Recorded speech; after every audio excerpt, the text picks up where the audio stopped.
Sunday, 13 March, The Gap News This Morning, broadcasting live from Kuala Lumpur, I'm Ghazali Abdullah. Good morning. First the headlines. Final tally.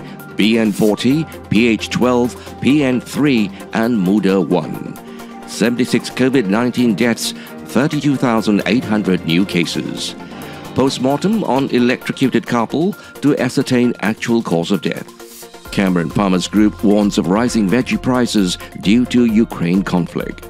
Zelensky says 1,300 Ukrainian troops killed.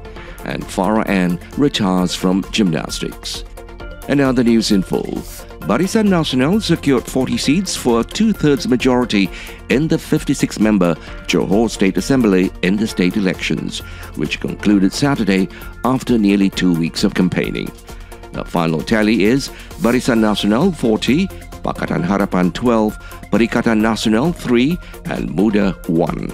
The Pakatan Harapan total includes one seat won by coalition partner PKR, which contested on its own ticket. Election Commission Chairman Abdul Ghani Saleh said 1,426,573 people, or 54.92% of registered voters, had cast their ballots in the polls.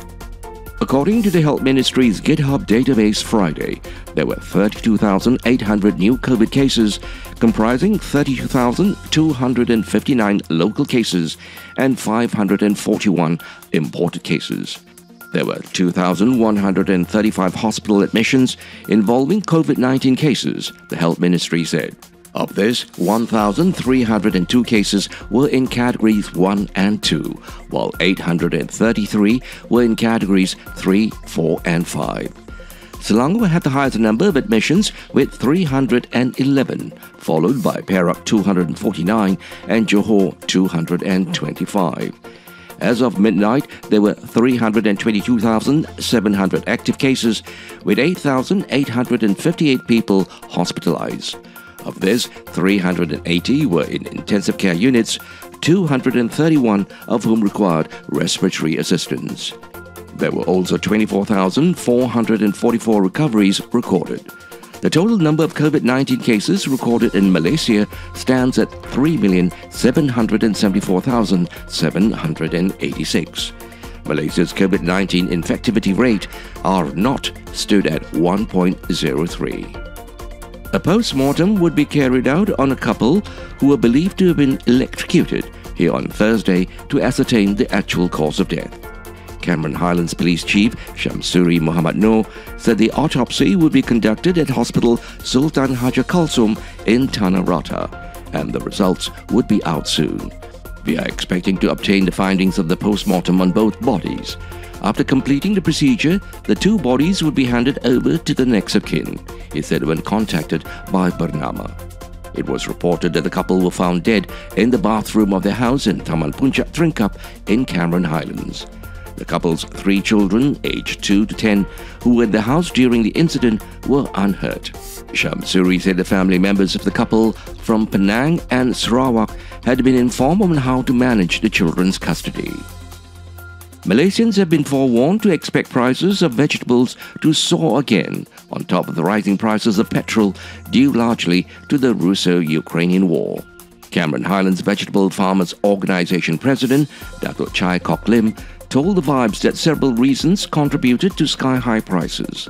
Firstly, the industry has seen an increase in the cost of manpower, which has gone up by 50 to 60% since 2020. He added that more than half of our fertilizers are imported from China and the rest are from other countries, even Europe, but we don't import from Russia. That said, we will still be affected by the Russo-Ukrainian war because of the petrol prices that are going up. Transportation costs, borne by the middlemen, will definitely impact the vegetable market, he said. Thank you for being with us in this podcast group. You are listening to The Gap News, coming to you from Kuala Lumpur with reports from Free Malaysia Today, The Vibes and the BBC World Service. The Gap News is also available on the internet news portal Melaka Hari Ini. More to come, news from the international front. Ukrainian President Volodymyr Zelensky tells a news conference that 1,300 Ukrainian troops have died in the conflict so far.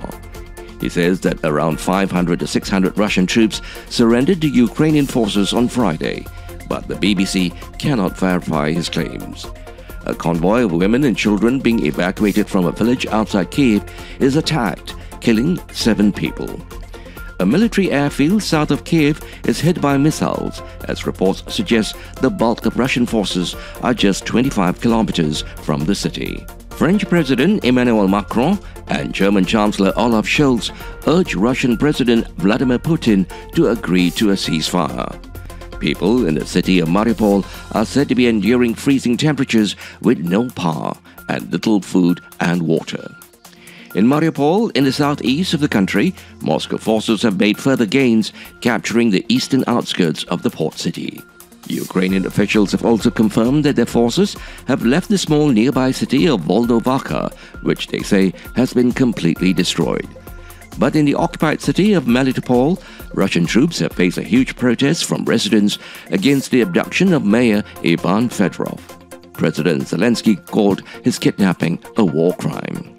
Polish border guards have said that more than 1.6 million people have now fled Ukraine to Poland since the conflict began more than 2 weeks ago.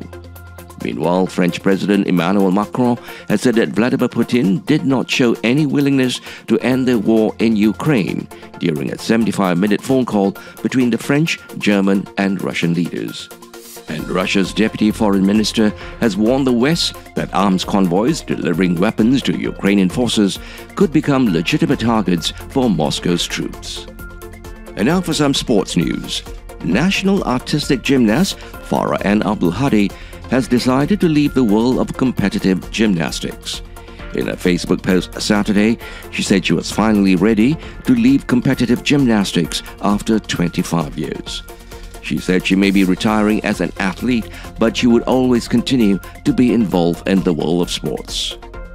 To end the bulletin, here are the headlines again. Final tally: BN40, PH12, PN3, Muda 1.